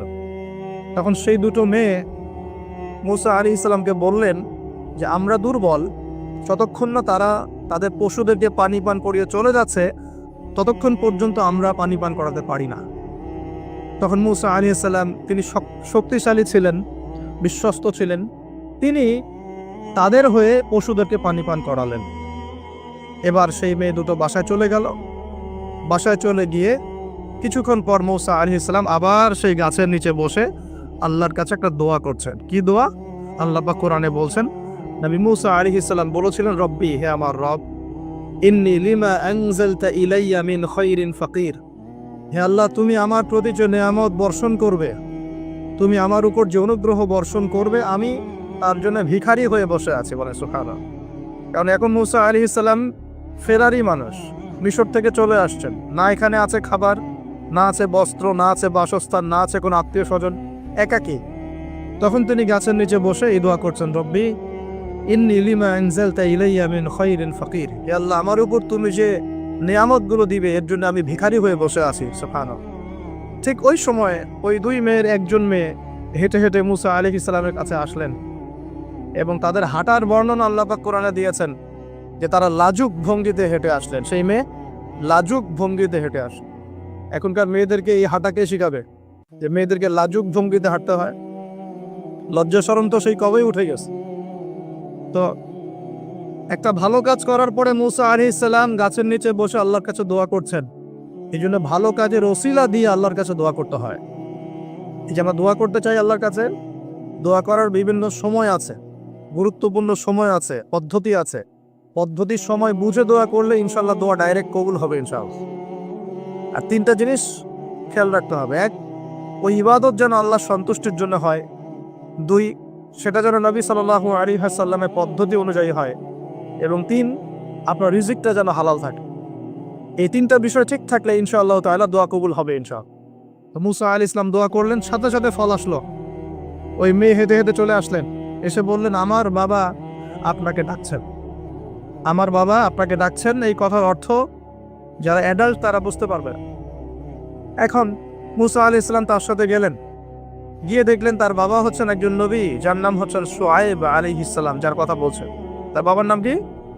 শুআয়ব আলাইহিস সালাম। এখন শুআয়ব আলাইহিস সালাম তিনি মূসা আলাইহিস সালামকে বলছেন, কি ঘটনা তোমার, আমাকে বলো। তখন মূসা আলাইহিস সালাম তাকে সব ঘটনা বললেন। এখনো কিন্তু মূসা আলাইহিস সালাম নবী হন নাই, এখনো কিন্তু তার কাছে ওহী আসেনি, ঠিক আছে?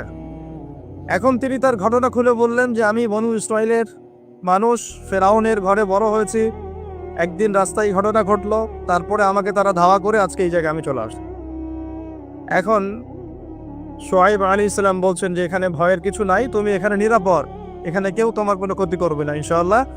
তখন এই দুজন মেয়ের একজন বলছে, বাবা, এই ব্যক্তি হচ্ছে বিশ্বস্ত এবং শক্তিশালী, এই ব্যক্তি হচ্ছে বিশ্বস্ত এবং শক্তিশালী। মূসা আলাইহিস সালামের দুটো গুণ এখানে পাওয়া গেল, তিনি বিশ্বস্ত ছিলেন এবং কি শক্তিশালী ছিলেন। তো সে আমাদের উপকার করেছে, তাকে কি আমাদের কাছে রাখা যায় কিনা, তাকে পুরস্কার দেয়া যায় কিনা? তখন বিচক্ষণ পিতা মেয়ের কথার ইশারা বুঝে ফেললেন। তখন পিতা এই মেয়ের সাথে মূসা আলাইহিস সালামের বিয়ে দিলেন। বলেন সুবহানাল্লাহ। কি শর্তে বিয়ে হলো? 8 বছর শুআয়ব আলাইহিস সালামের যে আপনার কাজ করতে হবে, মানে খামার, শুআয়ব আলাইহিস সালামের যে প্রজেক্ট আছে সেখানে 8 বছর শ্রম দিতে হবে, চাকরি করতে হবে। 8 বছর দেখাশোনা করতে হবে তার প্রপার্টিস দেখাশোনা করা মানে কি? সব দেখভাল করা, ভালো মন্দ দেখাশোনা করা। তার ছিল ক্ষেত ছিল, জমি জমা ছিল, আপনার গবাদি পশু ছিল, এগুলো দেখাশোনা করতে হবে। তো মূসা আলাইহিস সালামকে শর্ত দিচ্ছেন 8 বছর আমার এখানে কাজ করতে হবে, আর তুমি যদি 2 বছর বেশি করো, 10 বছর পূর্ণ করতে পারো, এটা তোমার বিষয়। আর এই ওয়াদা আমার আর আল্লাহর মাঝখানে, তোমার আমার আল্লাহর মাঝখানে থাকবে। তো মূসা আলাইহিস সালাম রাজি হলেন এবং তিনি সেখানে থাকতে লাগলেন। তো পরবর্তীতে মূসা আলাইহিস সালামের কাছে নবুয়ত আসলো যখন তুর পাহাড়ে তিনি আগুন দেখতে পেলেন। তিনি সেখানে গিয়ে আগুন খুঁজছেন, আর তুর পাহাড়ের ডান দিক থেকে আল্লাহ রাব্বুল আলামিন আওয়াজ দিলেন, ইয়া মূসা, হে মূসা, ফাখলা'না আলাইক, তোমার জুতা খুলে আসো, ইন্নাকা বিল ওয়াদিল মুকাদ্দাস তুয়া, তুমি এখানে পবিত্র একটা জায়গায় এসেছো। মূসা আলাইহিস সালাম তো ভয় পেয়ে গিয়েছিলেন। আল্লাহ রাব্বুল আলামিন তাকে ওহী করলেন, তুমি নবী, আমার কাছে রাসূলরা ভয় পায় না, তোমার হাতে ওটা কি? মূসা আলাইহিস সালাম বলছেন, আমার হাতে লাঠি। কি করো লাঠি দিয়ে? মূসা আলাইহিস সালাম বলছেন, লাঠি দিয়ে আমি এই যে আমার গবাদি পশু এগুলোকে তারাই, গাছের পাতা পাড়ি ইত্যাদি। আল্লাহ পাক বলছেন, লাঠি ছুঁড়ে মারো। লাঠি ছুঁড়ে মারার সাথে সাথেই এটা একটা বড় অজগর হয়ে গেল, এবং মূসা আলাইহিস সালাম এটা দেখে পিছনে দৌড় দেওয়া শুরু করল। তখন আল্লাহ পাক ডেকে বললেন, ভয় পেও না, আমার কাছে যারা মুরসালিন রসুলগণ ভয় পায় না, তোমার হাতটা বগলের নিচে ঢোকাও। মূসা আলাইহিস সালাম হাত নিয়ে এই বগলের নিচে দিলেন, এবার বের করলেন, দেখলেন হাত দিয়ে আলো বের হচ্ছে। এরপরে আল্লাহ পাক তাকে নবুয়ত দিলেন, যাও ফেরাউনের কাছে। কোন ফেরাউন? যেখান থেকে তুমি পালিয়ে এখানে এসেছো। ফেরাউনের কাছে গিয়ে, ইযহাব ইলা ফিরআউনা ইন্নাহু তাগা, ফেরাউনের কাছে যাও, গিয়ে বলো যে সে সীমা লঙ্ঘন করেছে। কি সীমা লঙ্ঘন সেটা আমরা পরে দেখবো ইনশাআল্লাহ। আমরা মোটামুটি জানি ফেরাউন সম্পর্কে। সে কন্যা সন্তানদেরকে জীবিত রাখতো, পুত্র সন্তানদেরকে হত্যা করত, বনী ইসরাইলকে বিভক্ত করে শাসন করত, জুলুম করত, এবং তার সবচেয়ে বড় অপরাধ হচ্ছে সে নিজেকে খোদা দাবি করেছে। সে বলেছে, আয়না রব্বুকুমুল আ'লা, আমি তোমাদের মহান রব। তো সে সীমা লঙ্ঘন করেছে, নাউযুবিল্লাহ। তো আল্লাহ পাক মূসা আলাইহিস সালামকে তার কাছেই পাঠাচ্ছেন, ফিরআউনের কাছে যাও, দাওয়াত পেশ করো। মূসা আলাইহিস সালাম বলছেন, আল্লাহ আমার তো জিহ্বায় জড়তা আছে, রব্বি ইশরাহ লি সাদরি, আল্লাহ আমার বক্ষটাকে প্রশস্ত করে দেন, মানে আমাকে সাহস দেন। ওয়া ইয়াসসির লি আমরি, আমার কাজকে সহজ করেন। ওয়াহলুল উকদাতাম মিন লিসানি, আমার জড়তা, জিহ্বার জড়তাগুলো দূর করে দেন। ইয়াফকাহু কওলি, যাতে মানুষ আমার কথা বুঝতে পারে, আর আমার ভাই হারুন আমার চেয়ে ভালো কথা বলতে পারে। আল্লাহ হারুনকেও নবুয়ত দান করো। আল্লাহ পাক হারুন আলাইহিস সালামকেও নবুয়ত দান করলেন, এবং দুজনকে বললেন, ইযহাবা ইলা ফিরআউন, তোমরা দুজন এখন ফিরআউনের কাছে যাও, ইন্নাহু তাগা, ফাকুলা লাহু কাওলান লাইয়িনা, ফিরআউনের কাছে গিয়ে তার সাথে নম্র ভাষায় কথা বলবে, তাকে আল্লাহর দিকে দাওয়াত দিবে। যদি সে দাওয়াত কবুল না করে তখন তাকে শাস্তির ভয় দেখাবে, এবং সে যদি বিশ্বাস না করে তাহলে অজগর এবং হাতের এই যে মুজিজাত, এই মুজিজাগুলো তোমরা দেখাবে। যাই হোক, তো মূসা আলাইহিস সালাম নবুয়ত পেয়েছেন শুআয়ব আলাইহিস সালামের আন্ডারে থাকার সময়। আমি তার কথা বলতে গিয়ে দিকে এসেছি। এই শুআয়ব আলাইহিস সালামের কওম ছিল কওমে মাদিয়া। কি নাম ভাই? একটু বুঝবেন জিনিসটা। কওমে মাদিয়া, তো এটা আসহাবুল আইকাও বলা হয়, তাদেরকে আসহাবুল আইকাও বলা হয়, কিন্তু এই জায়গাটার নাম ছিল কওমে মাদিয়ান উপত্যকা। এখন শুআয়ব আলাইহিস সালাম খুব চমৎকার একজন বাগ্মী ছিলেন। বাগ্মী বলতে যিনি খুব সুন্দর করে কথা বলতে পারেন। আছে না এমন কিছু মানুষ সমাজে যারা খুব সুন্দর করে কথা বলতে পারে? তো শুআয়ব আলাইহিস সালাম নবীদের মধ্যে চমৎকার করে কথা বলতে পারতেন, এবং তার সাথে যুক্তি তর্কে কেউ পারত না। তিনি চমৎকার করে যুক্তি তর্ক উপস্থাপন করে সমাজের মানুষকে বোঝাতেন। আলহামদুলিল্লাহ, আমরা দোয়া করে আল্লাহ পাক সেই গুণাবলী আমাদের মধ্যে দান করুক। এখন তার কওমের সমস্যা ছিল কি? 1 নাম্বার সমস্যা ছিল, তার কওম আল্লাহর সাথে শিরক করত। 1 নাম্বার কি করতো ভাই? শিরক মানে হচ্ছে আল্লাহর একত্ববাদের সাথে অংশীদার সাব্যস্ত করা। মনে রাখবেন, তার কওম 1 নাম্বার কি অপরাধ করত? শিরক করত। 2 নাম্বার কুফর, শিরকের সাথে সাথে তারা কুফরি করত, আল্লাহ রাব্বুল আলামিন অনুগ্রহগুলোকে, নিয়ামতগুলোকে অস্বীকার করত। 3 নাম্বার, এই দুটোর পাশাপাশি ওদের অপরাধ ছিল যে তারা মাপে কম দিত। কি করত? মাপে কম দিত। 3 নাম্বার। 4 নাম্বার, ওরা অন্যের সম্পদ, মানুষের সম্পদ অন্যায়ভাবে 2 নাম্বারই করে লুটে পুটে খাইত।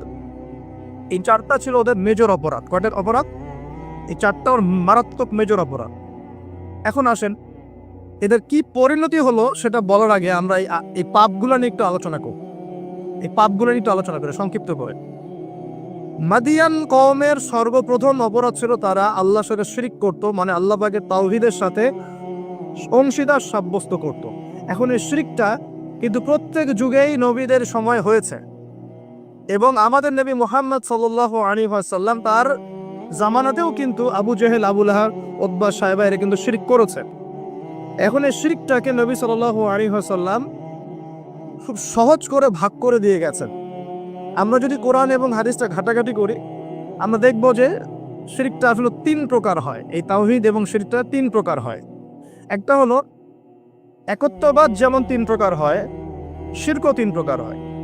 এবার আল্লাহ পাকের তাওহীদ একত্ববাদ যেমন 3 ভাগে ভাগ করা যায়, শিরকটাকেও 3 ভাগে ভাগ করা যায়। এবং তাওহীদকে আমরা ভাগ করি একভাবে, তাওহীদে রুবুবিয়্যাত, তাওহীদে উলুহিয়্যাত এবং তাওহীদে আসমা ওয়া সিফাত, এই 3 ভাগে আমরা ভাগ করি। ঠিক একইভাবে শিরকটাও 3 ভাগে হয়। একটা হচ্ছে আশিরকু ফিল আকীদা, বিশ্বাসের মধ্যে শিরক; আশিরকু ফিল আমাল, কাজের মধ্যে শিরক; আশিরকু ফিল লিসান আও আশিরকু বিল কওল, শিরক হচ্ছে আপনার কথার মধ্যে অথবা জবানের মধ্যে, মানে ভাষাগত শিরক, কর্মগত শিরক এবং আকীদাগত শিরক। আমি কি বুঝতে পারছি? এই 3টা সহজ করে দিলাম। শিরক এরকম 3 ভাগে ভাগ করা যায়। উদাহরণ দিলে পরিষ্কার হবো। যেমন বিশ্বাসগত শিরক, যেমন কোনো মানুষ যদি বিশ্বাস করে যে মহাবিশ্বের কোনো স্রষ্টা নাই, এই মহাবিশ্ব এমনি এমনি সৃষ্টি হয়েছে, এটা বিশ্বাসগত শিরক, তাই না? কেউ যদি বিশ্বাস করে যে আল্লাহ এই বিশ্বকে সৃষ্টি করেছেন, কিন্তু আল্লাহর পাশাপাশি আরো ইলাহ আছে, নাউজুবিল্লাহ, এটাও হবে বিশ্বাসগত শিরক। কেউ যদি মনে করে যে আল্লাহ পর্যন্ত পৌঁছাতে হলে আমাকে এই যে চন্দ্র, সূর্য, গ্রহ, নক্ষত্র, গাছপালা এগুলোর পূজা করতে হবে, শিরক। এটা হলো বিশ্বাসগত শিরক। ধরেন কেউ যদি মনে করে যে আল্লাহ বলতে কেউ নাই, নাস্তিকতায় বিশ্বাস করে যে কোনো ইলাহ নাই, এই মহাবিশ্ব বিগ ব্যাং থেকে সৃষ্টি হয়েছে, এটাও হবে কি? চিন্তাগত, আকীদাগত শিরক। কেউ যদি মনে করে যে আমার ভালো মন্দের মালিক আল্লাহ নয়, ভালো মন্দের মালিক আমি নিজে, কেউ যদি মনে করে, শিরক হবে। কেউ যদি মনে করে তাকদীর বা ভাগ্য বলতে কিচ্ছু নাই, আমি যা করব তাই পাবো, এমন মানুষ নাই, এটাও হবে আকীদাগত শিরক, কারণ আল্লাহ পাক তাকদীর রচনা করেছে। কেউ যদি মনে করে যে কবরে শায়িত মৃত মানুষ আমাকে পরকালে বাঁচিয়ে দিবে, আমাকে পরকালে কুলসিরাত পার করিয়ে দিবে, বিশ্বাসগত শিরক হয়ে যাবে।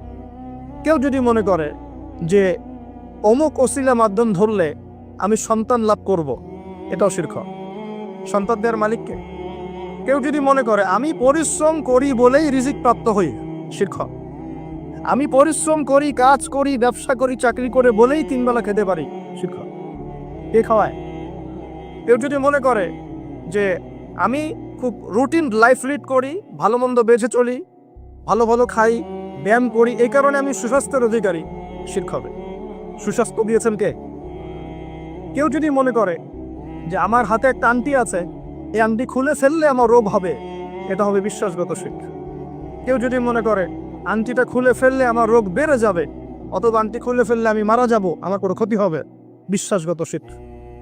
কেউ যদি মনে করে ভালোগুলো সব আল্লাহর পক্ষ থেকে আসে আর খারাপগুলো শয়তানের পক্ষ থেকে আসে, এটাও শিরক। কারণ ভালো মন্দ দুটোই কার পক্ষ থেকে আসে? আল্লাহর পক্ষ থেকে। চুল আঁচড়াচ্ছেন, চিরুনিটা হাত থেকে পড়ে গেল। কেউ যদি মনে করে এখন মেহমান আসবে বাসায়, এটা হবে একটা শিরকি আকীদা।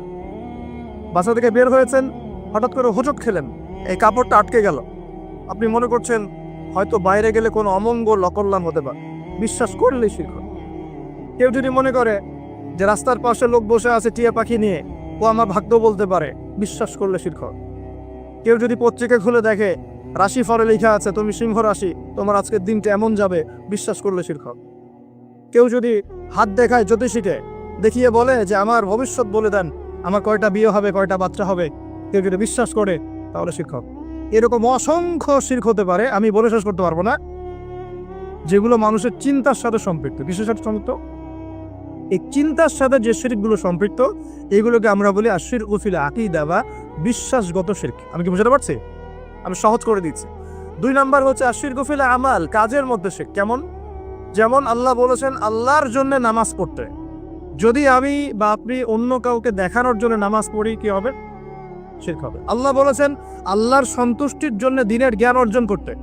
এখন আমি যদি জ্ঞান অর্জন করি এই জন্য যে মানুষ আমাকে অনেক বড় বক্তা বলবে, অনেক বড় আলেম বলবে, মুফতি মুফাসসির বলবে, হ্যাঁ সবাই দাওয়াত করে খাওয়াবে আমাকে, ইত্যাদি ইত্যাদি, দুনিয়ার স্বার্থ থাকলেই এটা শিরক হয়ে যাবে। কি হবে? শিরক হয়ে যাবে। আল্লাহ পাক বলেছেন যে আল্লাহ রাব্বুল আলামিনকে সেজদা করতে। এখন আমরা যদি কোনো জড় পদার্থকে সেজদা করা শুরু করি কি হবে? যদি কোনো মানুষকে সেজদা করি, যদি কোনো মৃত মানুষকে সেজদা করি, আচ্ছা এটা ক্লিয়ার রাখবেন আকীদা। আল্লাহ পাক বলেছেন আল্লাহর জন্য কুরবানি করতে, ফাসাল্লি লিরাব্বিকা ওয়ানহার। আল্লাহর জন্য কুরবানি করি আমরা, অন্য কারোর জন্য করি? যদি আল্লাহ ছাড়া অন্য কাউকে সন্তুষ্ট করার জন্য কেউ কুরবানি করে কি হবে? শিরক হবে। আল্লাহ বলেছেন দান সদকা করতে আল্লাহর সন্তুষ্টির জন্য। এখন আমি দান সদকা করলাম, বড় একটা ফুটানি যে আমাকে মানুষ বড় দানবীর বলবে, এরকম বিশ্বাস করলে, মনের মধ্যে নিয়ত থাকলেই শিরক হয়ে যায়। হজ করতে বলেছেন আল্লাহ পাক আল্লাহকে সন্তুষ্ট করার জন্য। এখন আপনি হজ করে আসলেন এবং টাইটেল লাগিয়ে বেড়াচ্ছেন আমি অমুক আলহাজ হাজি সাহেব, ঠিক আছে? মানুষ আমাকে আলহাজ বলবে, হাজি সাহেব বলবে, মানুষ আমাকে তখন ভোটটা দিবে, ভোটের সময় তখন আমাকে মানুষ ভোটটা দিবে। ওই স্বার্থ যদি থাকে শিরক হয়ে যায়। আমি বুঝতে পারছি না মনে হয়। ইবাদত বন্দেগীর ক্ষেত্রে যদি আল্লাহর সন্তুষ্টি ছাড়া অন্য কারো সন্তুষ্টি উদ্দেশ্য থাকে শিরক হয়ে যায়। বুঝতে পারছি কি? আচ্ছা, যেমন নজর মানত করতে হয় কার জন্য? আল্লাহর জন্য। আপনি যদি অন্য কাউকে সন্তুষ্ট করার জন্য নজর মানত করেন কি হবে? শিরক হবে। আল্লাহ রাব্বুল আলামিন তার কাছে দোয়া করতে বলেছেন। এখন আপনি যদি অন্য কারোর কাছে দোয়া করা শুরু করেন, চাওয়া শুরু করেন, কি হবে? আল্লাহ পাক আল্লাহর জন্য কুরবানি করতে বলেছেন। কিছু মানুষ জিনদের জন্য কুরবানি করে এখনো সমাজের মধ্যে, জিনকে বশ করার জন্য, তাবে করার জন্য এবং জিন কেন্দ্রিক জাদুবিদ্যার চর্চা করার জন্য মানুষ জিনদের সামনে কুরবানি করে এখনো। পার্বত্য অঞ্চলগুলো ঘুরলে আপনারা দেখতে পাবেন।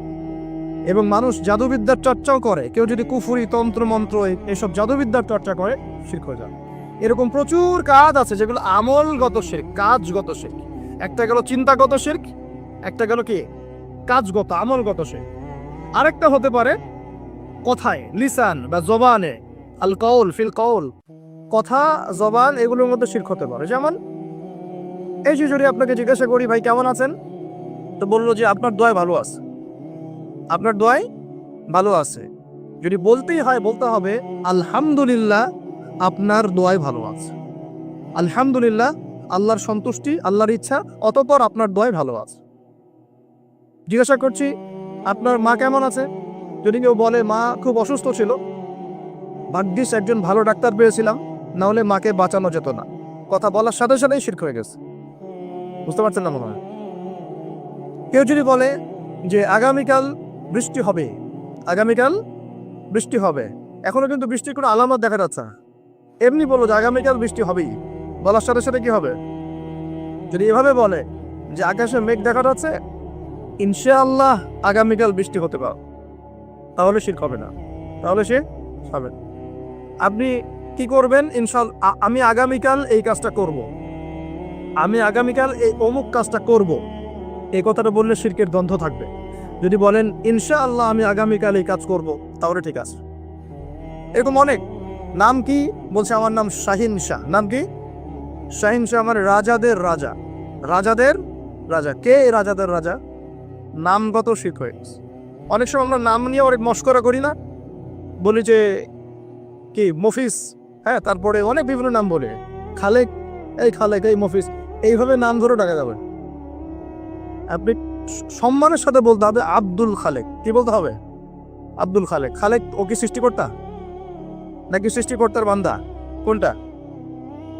এরকম কথায় আমরা প্রচুর শিরক করি। অনেকে তো পলিটিক্যালি বলেন জনগণই সমস্ত ক্ষমতার উৎস, তাই না? এই শব্দ সরে নেব না, জনগণ সমস্ত ক্ষমতার উৎস। আল্লাহ পাক সূরা মুলকে কি বলছেন? তাবারাকাল্লাযী বিয়াদিহিল মুলক, তাবারাকাল্লাযী, বরকতময় সেই সত্তা যার হাতে সমস্ত ক্ষমতা। কুলিল্লাহুম্মা মালিকাল মুলক, মুলকের মালিক কে? রাজত্বের মালিক কে? রাজত্বের মালিক জনগণ, আল্লাহ। যদি আল্লাহ রাব্বুল আলামিনের বিধিবিধানগুলোকে, আল্লাহ পাকের বিধিবিধানগুলোকে কেউ মনে করে যে না এই বিধিবিধানগুলো এখন চলে না, আগে চলতো, এটা বলার সাথে সাথে শিরক হয়ে গেছে। বুঝতে পারছেন না? আল্লাহ পাকের বিধিবিধানগুলো এখন চলে না, আগে চলতো, ওই যুগে চলতো, এই যুগে চলে না, বলার সাথে সাথে শিরক হয়ে গেছে। কেউ যদি এই যে ইসলাম নিয়ে ঠাট্টা মশকরা করে, এরা তো মৌলবাদী, এরা তো ধর্মান্ধ লোকজন, এই যে টিটকারি মস্কারি, এই টিটকারি মস্করা করার সাথে সাথেই শিরক হয়ে গেছে। আল্লাহ পাক সূরা তওবায় বলেছেন এটা কুফরিও হয়েছে, শিরকের সাথে সাথে কুফরিও হয়েছে। এরকম অনেক ব্যাপার আছে। আমরা বলি যে আমরা যা বিধান দিচ্ছি এই বিধান আল্লাহর বিধানের চাইতে ভালো, এরকম কেউ মনে করলে বললেই শিরক হয়ে যাবে, শিরকের সাথে কুফরিও হয়ে যাবে, দুটোই হয়ে যাবে। যদি বলে না আল্লাহর বিধানের চেয়ে বেশি ভালো না, কিন্তু আল্লাহর বিধানের সমান, সমান বললেও শিরক হয়ে যাবে, কুফরি হয়ে যাবে। আমি কি বুঝাতে পারছি ভাই? মানে কথার মধ্যে প্রচুর শিরক করি আমরা, এখন প্রচুর শিরক করি। সবচেয়ে মারাত্মক এই হচ্ছে শিরকের পাপ। কারো আমল নামায় যদি শিরকের পাপ না থেকে অন্য যে কোনো পাপ থাকে, আল্লাহ তার নবীকে ওয়াদা করেছেন সেই পাপ মাফ করে দিব ইনশাআল্লাহ।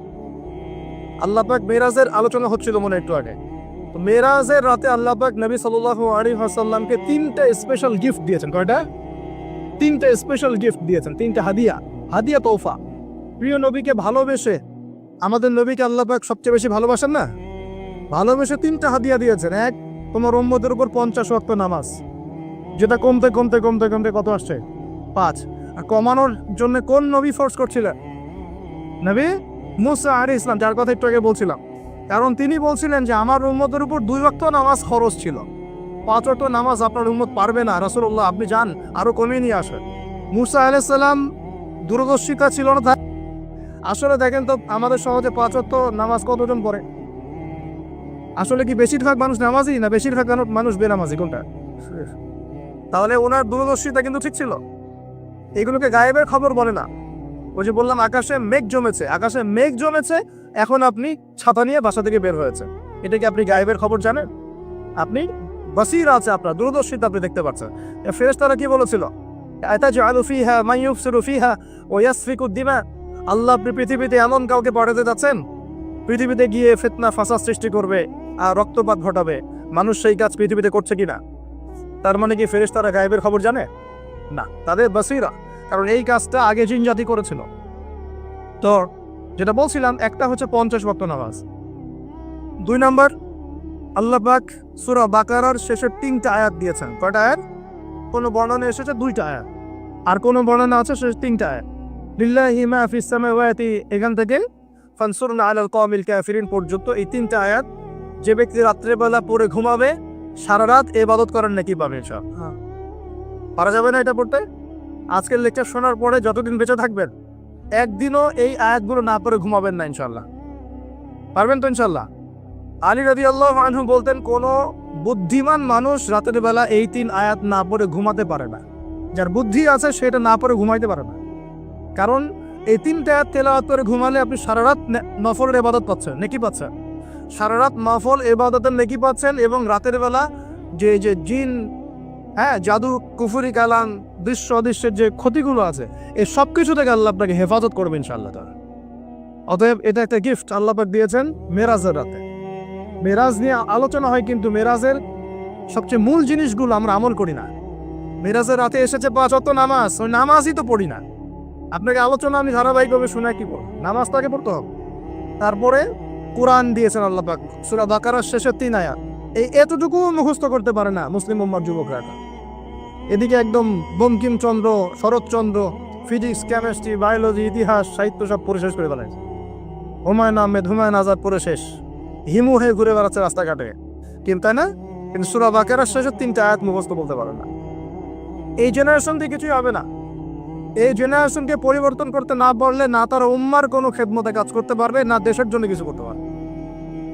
দেশের জন্যও কিছু করতে পারবে না, উম্মার জন্য করে তো অনেক দূরের কথা। সারাদিন পড়ে আছে গার্লফ্রেন্ড নিয়ে, মাদক দ্রব্য নিয়ে, পর্নোগ্রাফি নিয়ে, এই মাদক, গাঁজা, ইয়াবার আসর নিয়ে। তারপরে কোনো কোনো ক্ষেত্রে দেখা যায় হকি স্টিক নিয়ে মারামারি করে বেড়াচ্ছে, হল দখল করবে। হয় না এগুলা? যুবকদের অধঃপতনের মূল কারণ হচ্ছে এখন মাদক, তারপরে মেয়ে, নারীর নেশা, পতিতাবৃত্তি, পর্নোগ্রাফি, গার্লফ্রেন্ড বয়ফ্রেন্ড, এই যে ফ্রি মিক্সিং। সামনে আবার ওই যে ভ্যালেন্টাইন্স নাকি আসবে, ওটার আলোচনা কালকে করবো ইনশাল্লাহ, আজকে না। তো এগুলো নিয়ে আমাদের যুব সমাজকে ব্যস্ত রাখা হয়েছে, অথচ এই যুবকরা এখন 5 ওয়াক্ত নামাজ, নামাজের হুকুম আহকাম, ওযুর নিয়ম কানুন, ফরজ, ওয়াজিব, সুন্নত, মুস্তাহাব, ফিকহের মাসলা মাসাইল, কোরআন রিডিং পড়তে পারা, এই বেসিক জ্ঞানগুলো পর্যন্ত অর্জন করছে না। তাহলে কি তাদেরকে দিয়ে আমাদের উম্মার অগ্রগতি হবে বলে মনে হয়?